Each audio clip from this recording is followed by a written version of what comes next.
Hi hello welcome to our channel. నేను మీ సిరి. ఈరోజు మనం చెప్పుకోబోయే కథ ఏకాంత మంత్రం. కథలోకి వెళ్ళే ముందు మన వీడియోని లైక్ చేసి అలాగే ఇంకా సబ్స్క్రైబ్ చేసుకుని వాళ్ళు ఉంటే సబ్స్క్రైబ్ చేసుకుని లైక్ చేసిన వెంటనే హైప్ చేయడం మరవకండి. ఏకాంత మంత్రం పార్ట్ 36. అర్జున్ ఎవరు చెప్పారు ఇలా అని తమ్ముడి ముఖాన్ని తన వైపుకి తిప్పుకుంటూ అడిగింది మైత్రి. ఎవరో చెప్తే నేనెందుకు నమ్ముతాను మైతు, స్వయానా సాహితీనే చెప్పింది. ఈసారి అతని గొంతు చాలా దీనంగా మారిపోయింది. అర్జున్ చెప్పిన మాటలు విన్నాక అసలు విషయం అర్థమైపోయింది మైత్రికి. అర్జున్, నన్ను క్షమించరా? సోఫాలో కూలబడి తల పట్టుకుంది మైత్రి. సడన్గా మైత్రి అలా బిహేవ్ చేస్తుంటే ఎందుకో అర్థం కాలేదు అర్జున్కి. మైతు, వాట్ హ్యాపెన్ అని అడిగాడు అర్జున్. నేనే అర్జున్, నేనే నేనే అన్నిటికీ కారణం నేనే. నేనే అనేదాన్ని లేకుంటే ఎవరికి ఇంత బాధ కలిగేది కాదు. ఇటు నీకు బాధ కలిగింది, నా మూలంగా సాహితీ 2 ఏళ్లుగా బాధను అనుభవిస్తూనే ఉంది అని చిన్నపిల్లలా ఏడ్చేసింది మైత్రి. మైత్రి చెప్పే మాటలు అర్థమయ్యి కానట్టు ఉన్నాయి అతనికి. మైత్రి గట్టిగట్టిగా ఏడుస్తూనే ఉంది. అంటే అంటే నువ్వు చెప్పేది ఏంటి మైతు? ఆమె ముందు మోకాళ్ళ మీద కూర్చొని అడిగాడు అర్జున్. అర్జున్, కేవలం నా వల్లే ఇదంతా. కేవలం నా వల్లే జరిగింది అని ఏడుస్తుంటే, మైతు, అసలేం జరిగింది? ఇప్పుడు ఎందుకు ఏడుస్తున్నావు అని గాబరాగా చూశాడు అర్జున్. నేను పాపిష్టిదాన్ని. సాహితీ నీతో అలా చెప్పడానికి కారణం కూడా నేనే. సాహికి ప్రాణం రా నువ్వంటే. నీకోసం చచ్చిపోమన్నా సంతోషంగా ప్రాణాలు విడుస్తుంది. నీ మాటే వేదం. నీ చూపు తాకితే చాలు అనుకుంటుంది ఇదది. నిన్ను చూస్తూ బ్రతికేస్తుంది తెలుసా అని చెప్తున్న మైత్రి మాటలు అర్జున్ మెదడు రిసీవ్ చేసుకోవడానికి సమయం పట్టింది. కాసేపటి వరకు స్తబ్దుగా అయిపోయాడు అర్జున్. మైతూ, అంతకంటే మాట రావడం లేదు అతనికి. అవును అర్జున్, సాహికి నీకంటే ఈ లోకంలో ఎవరు ఎక్కువ కాదురా. నువ్వంటే అంత ఇష్టం. ఇప్పుడు కాదు, దాదాపు దానికి ఊహ తెలిసినప్పటి నుంచి నిన్నే నిన్నే ఆరాధిస్తోంది.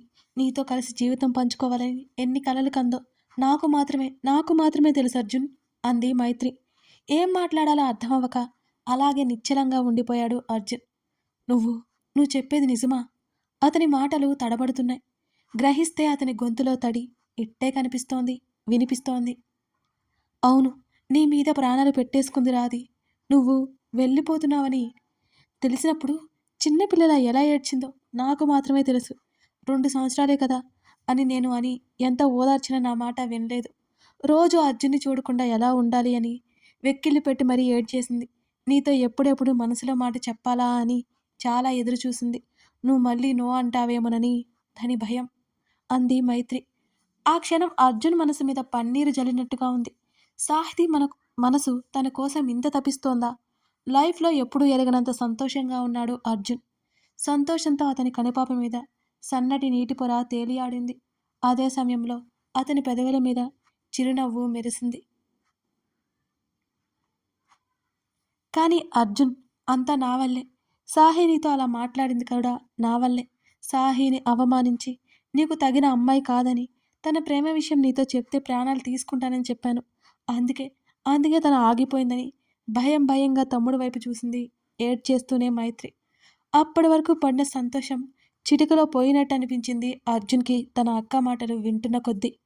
తన అక్కని ఏమీ అనలేక కొన్ని క్షణాలు మౌనంగా ఉండిపోయాడు అర్జున్. వెంటనే తమ్ముడు చేతులు పట్టుకుని, అలా ఉండకు అర్జున్, ప్లీజ్ అలా ఉండకు. నన్ను ఏదో ఒకటి అని. నువ్వు అలా ఉంటే ఈ బాధను నేను భరించలేను, మోయలేను అని తమ్ముడు చేతులు నుదురికి ఆనించుకొని మైత్రి గట్టిగా ఏడ్చేసింది.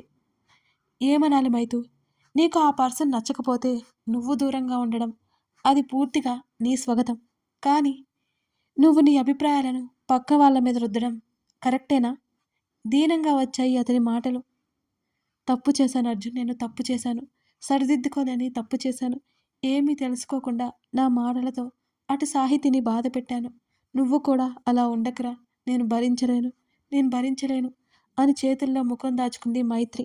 తన తప్పు తెలుసుకొని అంత బాధపడుతున్న మైత్రిని తనేమైనా అన్నా పెద్ద ఒరిగేదేమీ లేదనిపించింది. అంతకంటే బాధేసింది తన అక్క అలా బాధపడుతుంటే. మైత్రి కానీ సాహితీ కానీ ఇంత జరుగుతున్నా ఒక్క మాట తనతో చెప్తే ఇదంతా జరగనిచ్చేవాడా? కనీసం మైత్రి మనోహర్ గురించి తనతో చెప్పినా అతనేంటో తెలుసుకునేవాడు. కానీ జరిగిందంతా తనకే తెలియకుండా జరిగిపోయింది. అదే సమయంలో తను ఉద్యోగరీత్యా వెళ్ళిపోవడం అతను తెలుసుకోలేకపోయాడు. ఎవరిని అని ఏమి లాభం అనిపించింది. మైత్రి తల మీద చేయి వేసి, మైతు, జరిగిన దాన్ని ఎవరూ మార్చలేం. సాహి నీ విషయంలో నేనైతే ఇంటర్ఫియర్ అవ్వను. అది మీ స్నేహం. మీరే తేల్చుకోవాలి. నిన్ను కూడా నేను ఏమీ అనలేను. నువ్వంటే నాకు అంత ఇష్టం. నష్టం జరిగిపోయాక కూడా నిన్ను బాధ పెట్టలేను. అంతా మర్చిపోమని కూడా చెప్పను. నువ్వు మర్చిపోలేవు.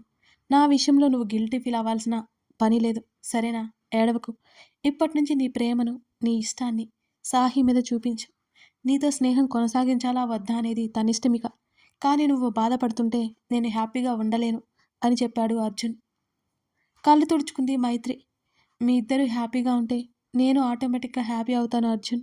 సాహి నా వల్ల చాలా బాధపడింది. నేను ఆ బాధపడాలి కదా. ఆ విషయం నేనేం చింతించను.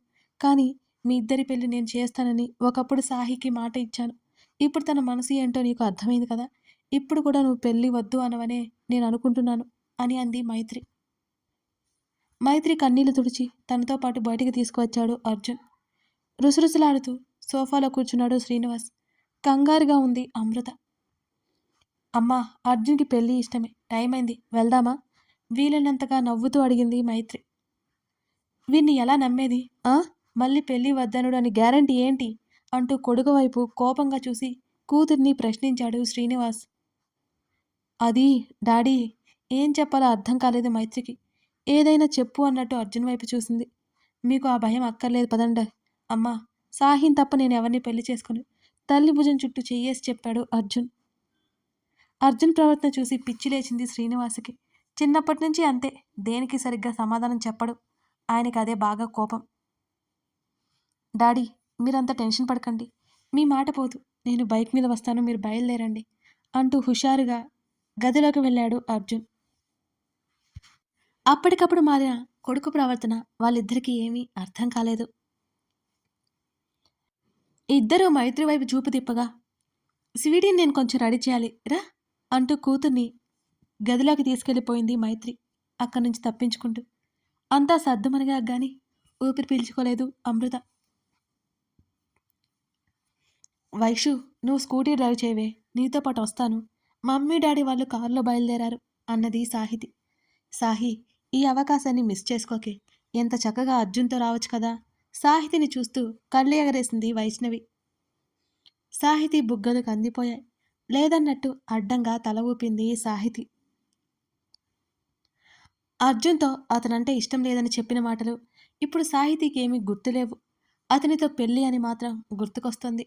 అతనితో జీవితం ఎంత అందంగా ఉంటుందో ఊహించుకుంటోంది. కానీ ఆ మిగతా విషయాలన్నీ మర్చిపోయింది పాపం. అబ్బో, అమ్మాయి గారికి సిగ్గొచ్చి పడింది. ఇంతకుముందు అర్జున్ వెనకాలే తోకలా తిరిగేదానివి కదా. అప్పులేంది ఇప్పుడెందుకు వచ్చింది చెప్పమ్మా అని వైష్ణవి అడుగుతుంటే వైష్ణవి తల మీద ఒక్కటిచ్చి వెనుక కూర్చుంది సాహితి. ఆంటీ వాళ్ళు వస్తున్నారా? ఆ, అనిల్ వాళ్ళ అమ్మ నాన్న కూడా వస్తున్నారు అంది వైష్ణవి. అందరూ బయలుదేరారు. డాడీ వాళ్ళు కూడా బయలుదేరారు. వెళ్దాం పదవే అన్నది సాహితి. సాహి, ఇంకోసారి ఆలోచించవే, ఛాన్స్ మిస్ అవుతుంది మరి అల్లరిగా అంది వైష్ణవి. నేను అర్జున్తో రాలేను, నువ్వు నన్ను ఇరికించకు అన్నది.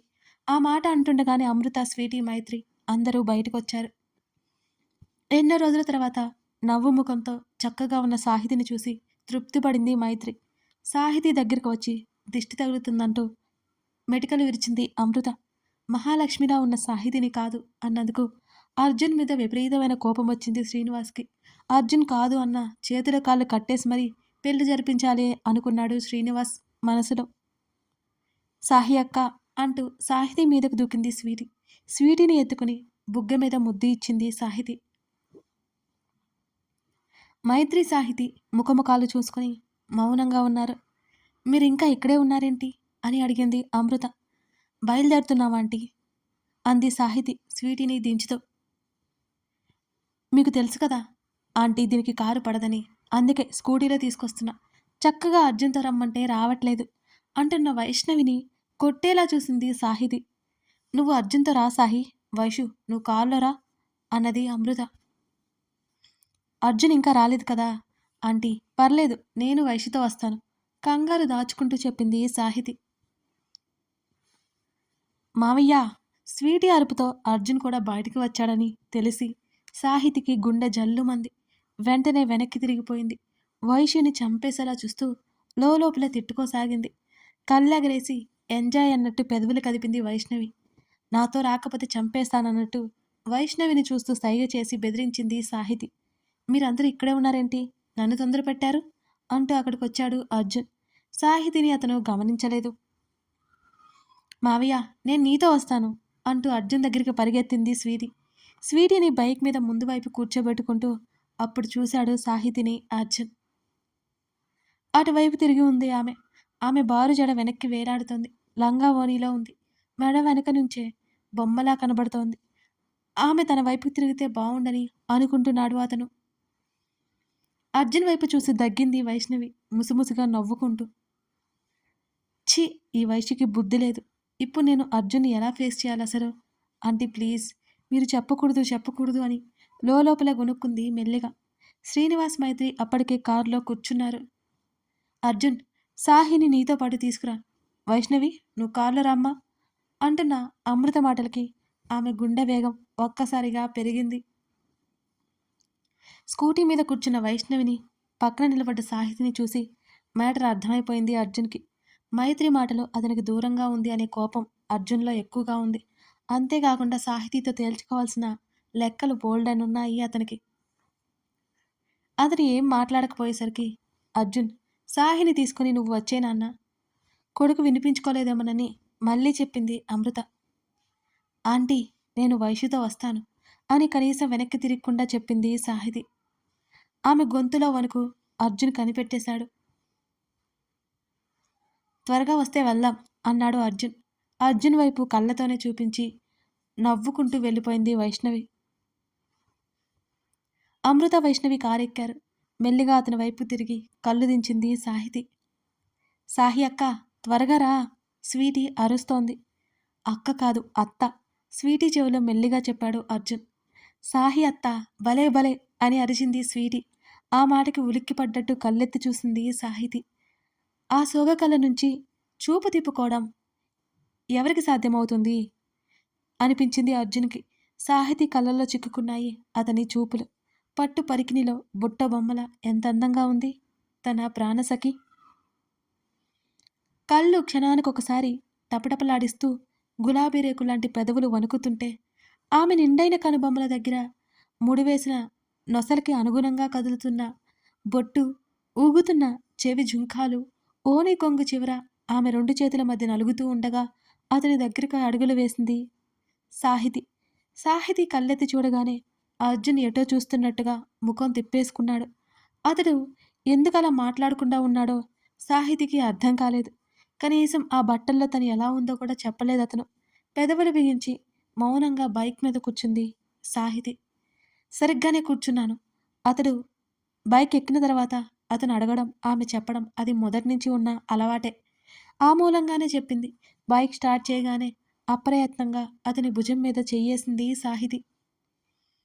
అదేమీ ఇంతకుముందు కొత్త కాకపోయినా ఈసారి ఇద్దరికి చాలా కొత్తగా అనిపిస్తోంది. అతడు ఏ భావాలు చూపించకుండా బండిని ముందుకు పోనిచ్చాడు. ఎంతో ప్రశాంతంగా, ఎంతో మనోహరంగా మొదలైంది వారి ప్రయాణం. ఆ క్షణం కథ కొనసాగుతోంది. ఇంతకీ ఈ ఎపిసోడ్ మీకు ఎలా అనిపించింది? మీకు ఇంకా ఏమైనా డౌట్స్ ఉన్నాయా? నాకైతే ఈ ఎపిసోడ్ భలే అనిపించింది కదా! మళ్ళీ ఒకసారి చదువుకుంటుంటే మీకు కూడా తప్పకుండా నచ్చుతుంది. ఇంకా ఈ కథను మిస్ అవ్వకూడదు అనుకుంటే ఒకసారి ప్లేలిస్ట్లోకి వెళ్ళి మొదటి ఎపిసోడ్ నుంచి మొత్తం చూసేయండి.